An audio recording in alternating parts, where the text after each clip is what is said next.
Good morning. Good morning, everyone. Thank you for making the time to join us today in Indianapolis in this great venue where we'll be back next March. It's so great to start today the 2021 Big Ten Conference Basketball Media Days. We have a great turnout.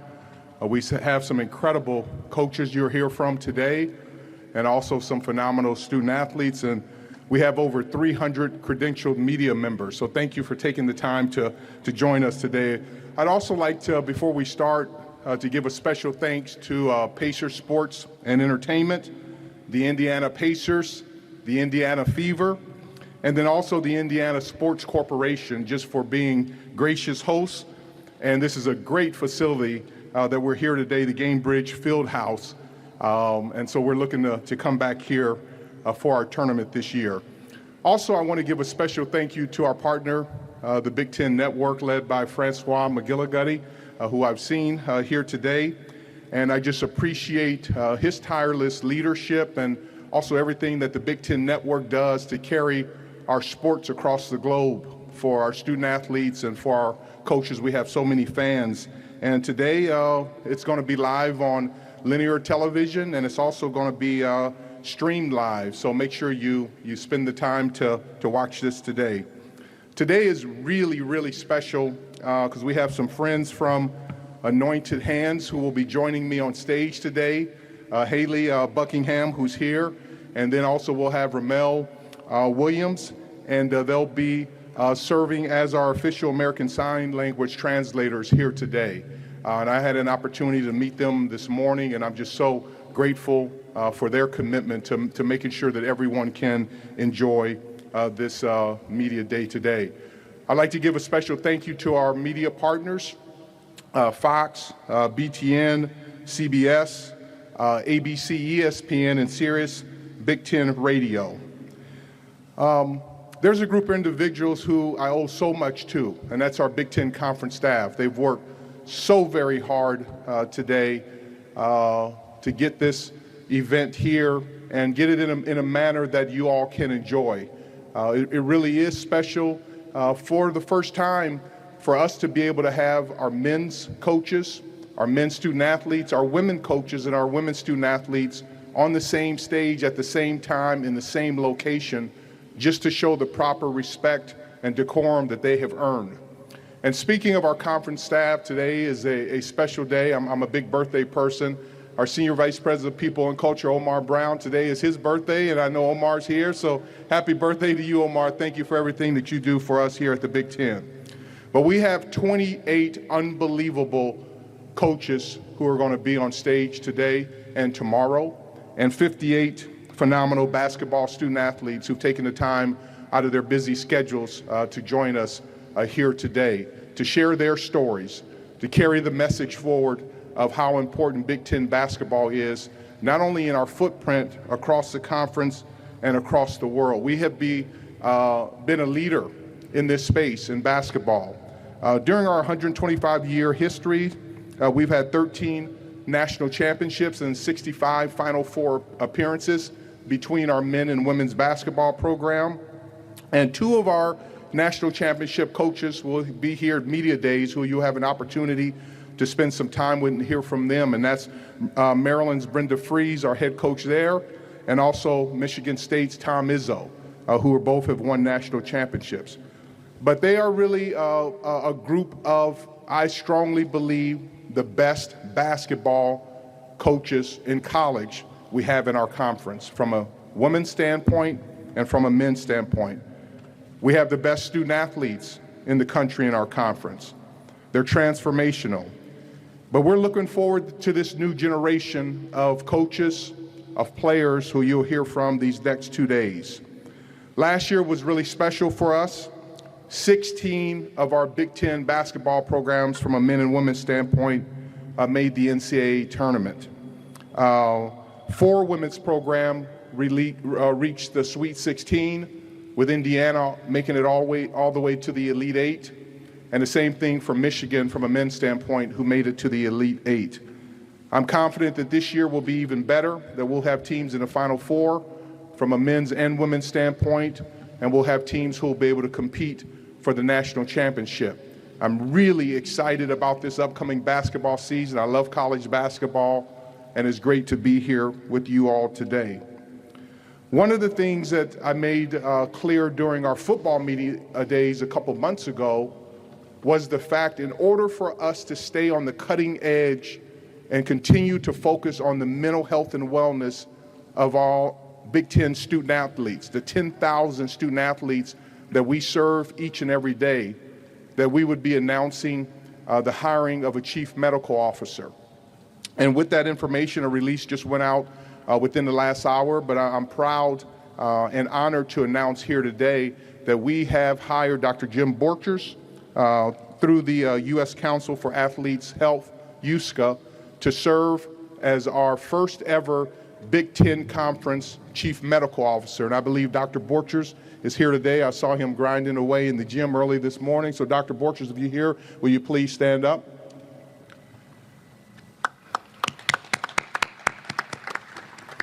Dr. Borchers is most recently the head team physician at Ohio State University. He's a skilled practitioner. He's a leader in this industry. And I'm really excited, Dr. Borchers, for you to make the commitment to join us here at the Big Ten Conference to help us continually elevate the importance of the health, both physical and mental, of our 10,000 student athletes. So I look forward to working with you. This has been an unbelievable year so far in Big Ten sports. We have 2 of the top 25 women's soccer teams, 3 of the top 25 men's soccer teams, 5 of the top 11 football teams, 5 of the top 10 volleyball teams, and 7 of the top 10 field hockey teams. We're off to a great start this fall in the Big Ten, and I'm confident that it'll continue through the remainder of the fall and into the spring for our Big Ten student athletes. One of the things that I'm focused on always is not only what we do on the court, on the playing field, in the classroom, but also in the community. And I'm focused on making sure that we build an environment in the Big Ten that allows us to be proud on the different things that we're doing from a diversity, equity, and inclusion standpoint, all the way from the Equality Coalition, from the Mental Health and Wellness Cabinet. But this past offseason was really special, that we had 5 head coaching vacancies that were filled in our men's and women's basketball ranks. 4 of those 5 individuals are people of color. Penn State hired Micah Shrewsbury as their head coach. The University of Minnesota hired Ben Johnson as their head coach, and Indiana University hired Mike Woodson as their head coach.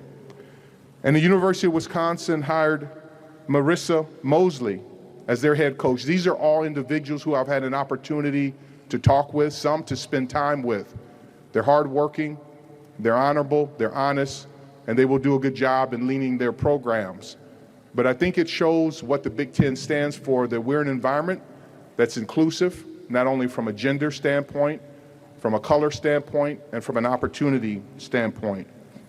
We've seen that same type of diversity in the ranks of our senior leadership. We now have 5 women who serve as chancellor and president for our individual schools in the Big Ten. We have 3 black men who also serve as either chancellor or president in the Big Ten. That makes it that we have 8 of our 14 chancellors and president in the Big Ten Conference are either women or men of color. The same holds true for our athletic directors, where we have 5 black men who currently serve as athletic directors in the Big Ten Conference and 1 woman. We will continually be leaders in the industry to promote diversity, equity, and inclusion from a race standpoint, a gender standpoint, sexual orientation. We will create an environment that's inclusive and that will empower every person to have an opportunity to be successful in the Big Ten Conference. We are coming up on 50 years since the passage of Title IX that provided women the opportunity to compete from an athletic standpoint. We've made a lot of progress, but we have so much progress left to make. One of the things we want to do at the Big Ten is be leaders in this area. We all can do better, but it is a focal point of us to do it. That's one of the reasons why we're here today in this environment, to show that we believe in equality, that we all can do better. That's why we wanted to have this media day where both our women coaches of our programs, our men coaches, our women student athletes, our men student athletes could come on the same stage at the same time to be able to share their stories and to be able to promote their individual brands. We wanted to do it together, not separately. It's the first of many things that we will do together with our women's and men's basketball programs. I'm proud, again, speaking of Francois and his leadership at Big Ten Network, that 52% of all the live programming this year on Big Ten Network, and I see Francois here in the back, will be to promote women's sports. And I'm proud of that. I'm proud to be associated with the Big Ten Conference, and I'm proud of all the things that we're doing to make our conference continually to be strong and leaders in the community. One thing I'd like to share is that we're in the stages of interviewing and eventually hiring a new vice president for women's basketball. This individual will be hired before the start of our Big Ten basketball season begins, but it's important because this individual will be the leader from our women's basketball standpoint. We will have a designated person who will lead those efforts, which is incredibly important. We have some incredible candidates, and I look forward to welcoming that individual into the Big Ten family before we kick off our Big Ten women's basketball season. Speaking of powerful, successful, legendary women, is that this last week was really special because we were able to announce the establishment of the Lisa Byington Award, which is named after Lisa Byington, the longtime Big Ten Network broadcaster, and she was a two-sport standout at Northwestern University. She was recently named the first female full-time broadcaster in the history of the National Basketball Association when she accepted to the position of play-by-play announcer at the Milwaukee Bucks. The Lisa Byington Award will be presented annually to our outstanding female student broadcaster who works at Big Ten Network Digital Services, BTN Plus, and B1G Plus through the BTN Student U program. And I'm looking forward to have Lisa to help us to choose this person. And what we'll do with this individual is that they'll have an opportunity to get training, to get their reel put together. We'll help them interview. We'll help empower them to hopefully provide them with the platform through the Big Ten Network and the Big Ten Conference to follow in the footsteps of Lisa Byington and to have also another incredible career. So earlier this week, I had the great fortune to talk to Lisa and actually inform her and reveal to her of the creation of this very special award. We've decided to start the Lisa Byington Award, named after you, and we're going to give it to the outstanding female student broadcaster on BTN Student U. That's amazing. You can tell I'm emotional in hearing that. That's absolutely amazing. And I would love to meet each recipient every year and spend some time with them. And it starts from small beginnings, right? And it starts with people believing in them and giving them opportunities. And it's amazing. I'm a broadcaster and I make my living on saying words, and I'm a little speechless right now. So thank you. I really appreciate it. It was really a special moment with Lisa. So with that, as I close, again, I want to welcome you. I want to thank you for your commitment to college basketball, to Big Ten basketball, to our men, to our women, to our head coaches, to our student athletes, to all of our fine Big Ten institutions, thank you for taking the time of coming here today to be able to listen to the incredible stories that you will be able to hear from everyone from our Big Ten basketball family. And I would challenge everyone. I challenge our staff every day. I challenge myself every day to ask what we can do to continually amplify women's sports, men's sports, to bring these two sports together, to be able to show the respect that our student athletes deserve and have earned. And you have my promise that I'm going to do everything that I possibly can, especially from a women's sports standpoint, that we give them the respect that they've earned and provide a platform for them to be able to come together and be treated equally and treated in the same manner that we treat our men's student athletes. We have the best women's basketball coaches. We have the best men's basketball coaches. We have the best women's student athletes, and we have the best men's student athletes in the Big Ten Conference.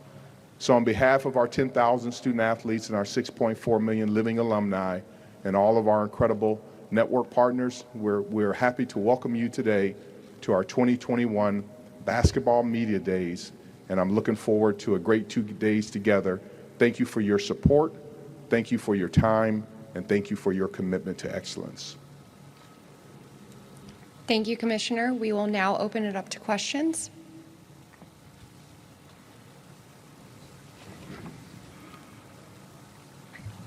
Oh, thank you, Commissioner. I know we're here for basketball, but I've got a football question. Just go imagine. It seems the 12-team playoff may have been dead on arrival when it got back to the national level. Where things stand with that in your mind, and what's maybe the next step or the direction with that? Yeah, thank you for your question and thank you for your time. We've had some incredibly productive meetings over these last couple months. We were in Dallas 2 weeks ago. We were in Chicago last week. We will be convening again in October to continually work through the issues to figure out is the 12-game playoff, as you alluded to, the proper number? What's the right timing? All the different issues that we have to look at. How do we make sure that our student athletes still are afforded the opportunity to get their education taken care of, the calendar, winterization of our stadium, the media issues. There are a lot of issues to unpack here. But I'm confident with the group of individuals from a conference level, and Jack Swarbrick and Notre Dame, we're working hard on these issues. I fortunately have had an opportunity to sit down and interview every single one of our chancellors and presidents. I've talked to our faculty athletic representatives, our senior women administrators, every athletic director, every football head coach, prior student athletes, current student athletes, families, just to make sure I can gather information. And back to what we said even in the introduction of Dr. Borchers, it's really important that we keep our student athletes at the center of our decision-making process, do what's right by them, do what's right by our fans, do what's right by college athletics, and make the decision in a methodical manner at the right time for the right reasons. But thank you for the question. Kevin, last year with the COVID-19 pandemic, it kind of changed everything for all of us for a year and so and change with no fans in the stands and such. But 2 quick questions for you. One, how much have you enjoyed being back out there yourself and enjoying all of that, and certainly looking forward to basketball arenas being full as well? And secondly, what was the entire financial impact on all of that, and where do you guys stand as a league now and going forward from that as well? Yeah, thank you for those questions and points. I'm ecstatic about being back. This is my first basketball media days. I was a college basketball player. I love college athletics, every sport, but I adore basketball. And so it's good to be back in the arena here. It was so enjoyable to watch our student athletes play last year. And so I'm excited about this season. I love our coaches. I love our players. We have great teams, and I just can't wait to get the season started. One of the things from a financial standpoint, I'm proud that our schools really stood steady and firm and handled those issues, internally, did the right things, and took the long approach to it. They didn't take any shortcuts. And I know at the conference we're strong. Fortunately, we were smart about our expenses as we started to deal with the COVID-19. So we were able to hold steady. to have a good year financially, a steady year financially. I literally hope and pray, and I do pray every single day that we all can stay healthy, that this COVID-19 and Delta variant, all these different other variants, that we're able to make sure we make the right medical decisions so we can have complete seasons for all of our sports. And so I'm looking forward to be able to look forward, do well, and to make sure that we do stay strong financially. But I appreciate you coming together. Hey, Kevin. Jeremy Warner, 24/7 Sports, right over here. Oh, there you go. Good to see you. Good to see you. Question about last season. Illinois Athletic Director Josh Whitman said he voiced to the Big Ten that he'd like co-regular season champions, given that there's disparity in games between Michigan and Illinois. Understanding last year was unprecedented. What went into that decision for you guys? Yeah, I mean, one of the things that we, tried to do last year was one of those years that it was not a straight line year. I mean, we were dealing with cases of first impression. And one of the things that I really do appreciate about Josh, being a former student athlete at Illinois, being a professional student athlete, he's passionate. And the University of Illinois has an incredible fan base. I've been able to go to Champaign this off season. And so I feel that we made the right decision collectively with all the athletic directors and conference staff. And Josh and I have had an opportunity to discuss kind of the events of last year. I have great respect and admiration for Josh and Chancellor Jones and all of their coaches and student athletes there. I love their program. They got a great team this year, great teams this year, and I'm looking forward to seeing them play. But we've been able to communicate, and I've told Josh many times before, I really appreciate and embrace his passion, and that's what I want. So I'm looking forward to be able to come to Champaign and watch a couple games this year.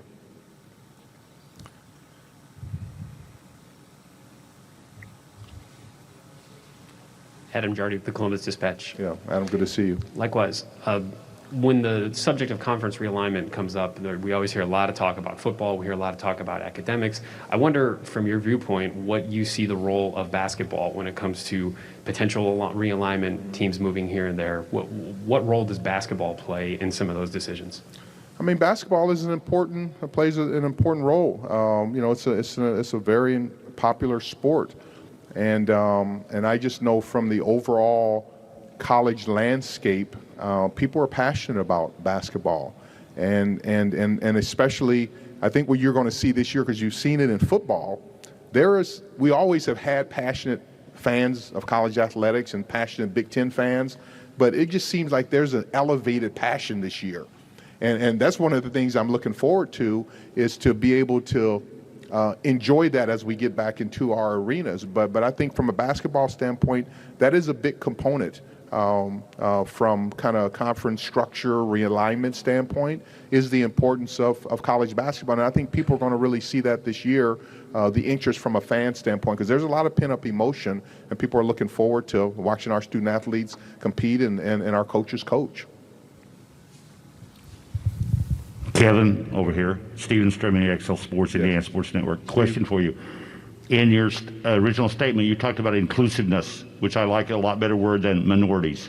Talk about how you are center, and the conference is very centered on, let's bring Black, Hispanic, qualified coaches into this league. I'm a big believer, and you will, very rarely, if ever, hear me even use the word minority.